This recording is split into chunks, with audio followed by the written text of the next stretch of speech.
मंगलसूत्र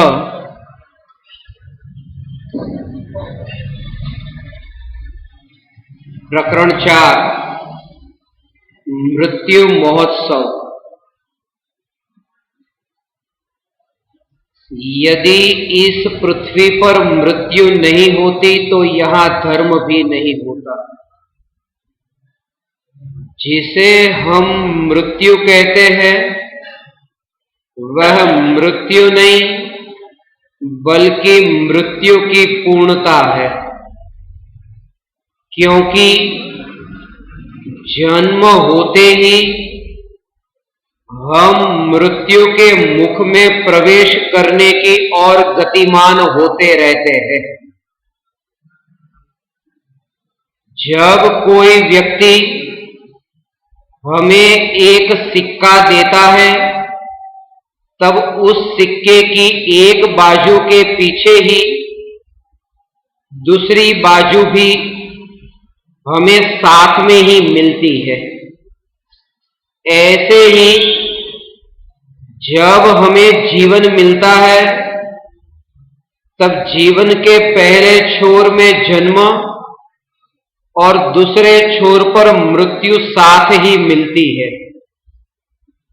भले ही अज्ञानी के लिए मृत्यु दुखद घटना हो, परंतु ज्ञानी के लिए तो मृत्यु महोत्सव है। मृत्यु को साक्षी मानकर आत्मा की पर्याय आत्मा को वरमाला पहनाती है। जाओ शमशान में, देखो जलते हुए मुर्दे को, विचार करो बस हमारे देह के साथ भी यही हाल होने वाला है। नित्य की यात्रा का पहला पड़ाव यही है। एकमात्र मृत्यु ही क्षणिक के बोध की साक्षात गवाह है। जो चीज बाहर से आती है वह बाहर ही जाती है।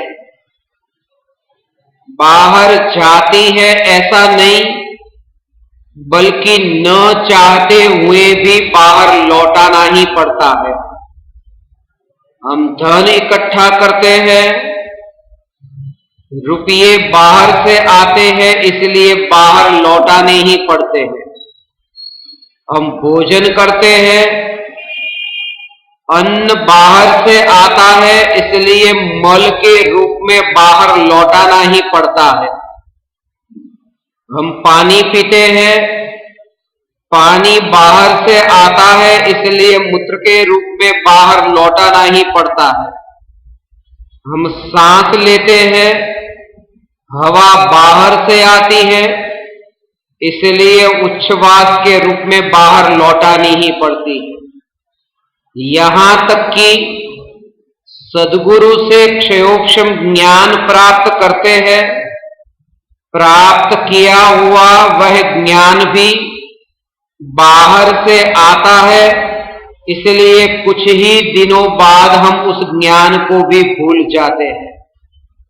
एकमात्र चैतन्य स्वभावी भगवान आत्मा की निर्विकल्प अनुभूति अंतर से प्रकट होती है। अतः एकमात्र आत्मानुभूति ही आत्मा में अनंत काल तक टिककर रहती है। जगत में जो भी चीजें दी जाती है या ली जाती है वे कदापि मूल्यवान नहीं हो सकती। एकमात्र चैतन्य तत्व की अनुभूति ही ऐसी है जिसका आदान प्रदान नहीं हो सकता। जीव को जब यह श्रद्धा होती है कि जानना जानना ही मेरा जीवन है और इस चैतन्यमयी नित्य जीवन के लिए एक परमाणु मात्र की भी आवश्यकता नहीं है, तब एक परमाणु को भी सुख बुद्धि पूर्वक बचाने का भाव नहीं रहता है।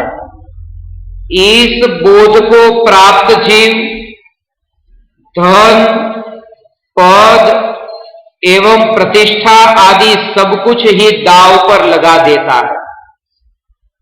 जिस जीव को एकमात्र चैतन्य स्वभाव की ही रुचि रहती है, उस जीव को निश्चित रूप से निज चैतन्य परमात्मा की अनुभूति होती है। और हाँ, याद रहे, दांव पर भी उन्हें लगाना है जो अपना है ही नहीं। अतः क्षण भर के लिए भी चिंतित होने की रंच मात्र आवश्यकता नहीं है। स्वभाव की परिपूर्णता की जागृति के साथ जो देह को छोड़ता है वह मरता ही नहीं है, वह तो सदा काल के लिए अमर हो जाता है। हे चैतन्य परमात्मा, चैतन्य स्वभाव में मृत्यु का प्रवेश नहीं हो सकता है। इसलिए चैतन्य स्वभाव का आश्रय लेना ही मृत्यु से मुक्त होने का उपाय है। जब किसी व्यक्ति की मृत्यु होती है तब दो मित्र मिलते हैं और कहते हैं कि बहुत अच्छा आदमी था लेकिन गुजर गया। वे दोनों किसी तीसरे व्यक्ति की मृत्यु की चर्चा करके अपनी अपनी मृत्यु के संबंध में विचार ही करना नहीं चाहते। याद रहे, जो व्यक्ति मृत्यु को नहीं समझ सकता वह धर्म को भी नहीं समझ सकता। प्रत्येक प्राणी की मृत्यु की घटना के समाचार स्वयं की मृत्यु का संकेत है। पैर के नीचे आकर चींटी मर गई, ऐसा देखते समय चींटी का नहीं बल्कि भविष्य में होने वाला अपना मरण देख लेना चाहिए। हे भव्य, जीवन में मरने के लक्ष्य से जीना और जीने के लक्ष्य से मरना। उक्त कथन का आशय यह है कि जागृति सहित जीवन जीना ही जीना है। जब घर में ताला लगाकर बाहर जाते हो तब क्या यह याद आता है कि ताला खोलने के लिए वापस नहीं आना हो सकता है। अपने घर आने से पहले ही पराये देह में जाना पड़ सकता है। जब सुबह वस्त्र पहनते हो तब क्या यह याद आता है कि अब तो परिवार जन ही इस वस्त्र को उतारेंगे। रात होने से पहले ही इस देह रूपी वस्त्र का त्याग करना पड़ सकता है। जब भोजन करते हो तब क्या यह याद आता है कि मल के रूप में भोजन विसर्जित करने से पहले ही मृत्यु जीवन का भक्षण कर सकती है। जब पानी पीते हो तब क्या यह याद आता है कि यह जीवन किसी भी क्षण पानी में बहकर समाप्त हो सकता है। जब सांस लेते हो तब क्या यह याद आता है कि बस अंतिम बार हवा शरीर से बाहर जा रही है, सारा जीवन यूं ही व्यर्थ में व्यतीत हो गया। इस शरीर ने तो अंतिम हवा छोड़ दी, परंतु हम अपने अहंकार की हवा को न छोड़ सके।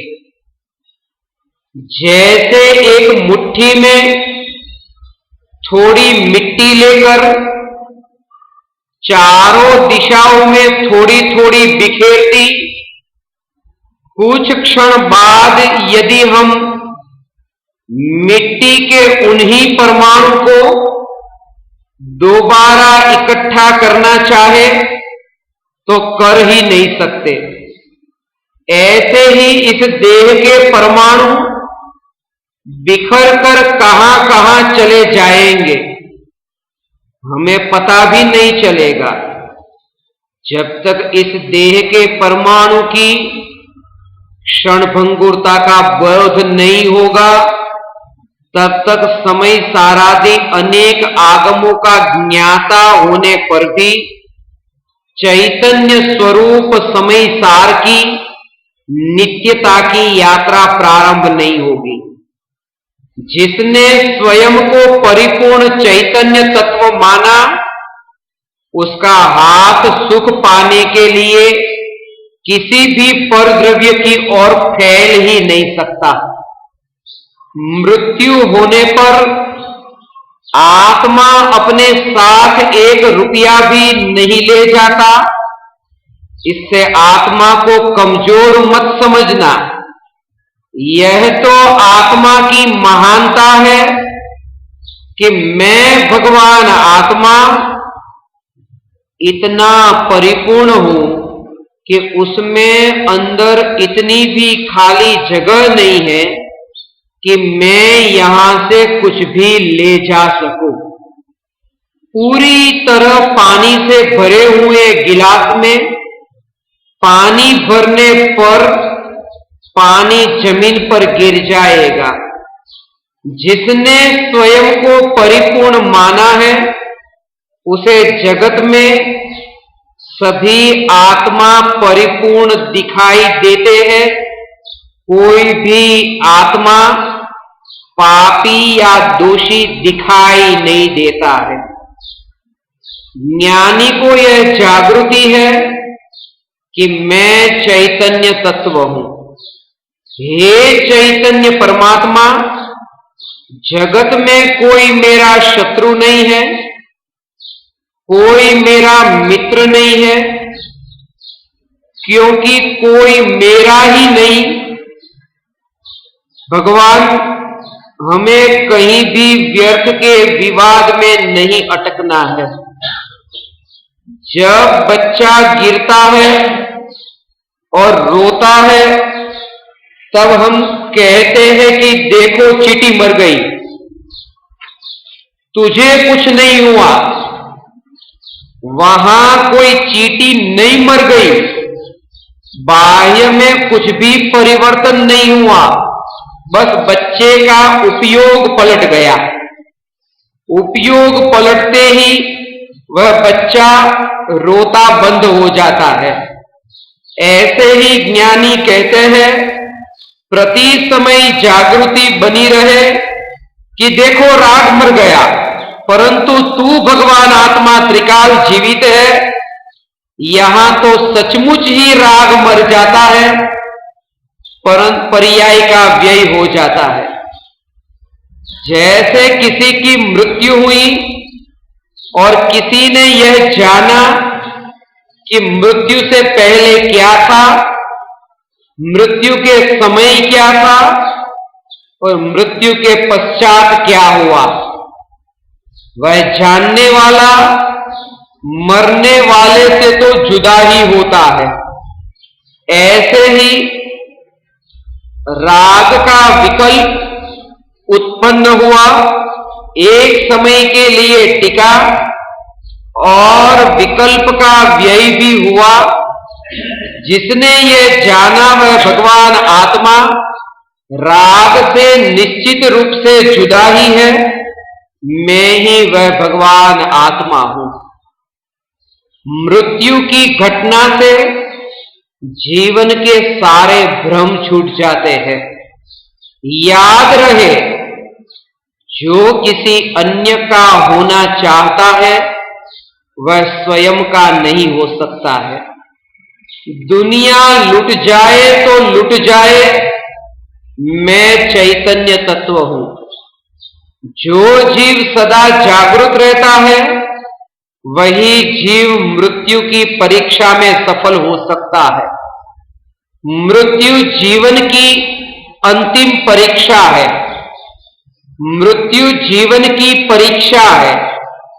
परीक्षा को सदा ही अंत में आना होता है, बस इसलिए तो मृत्यु अंत में आती है।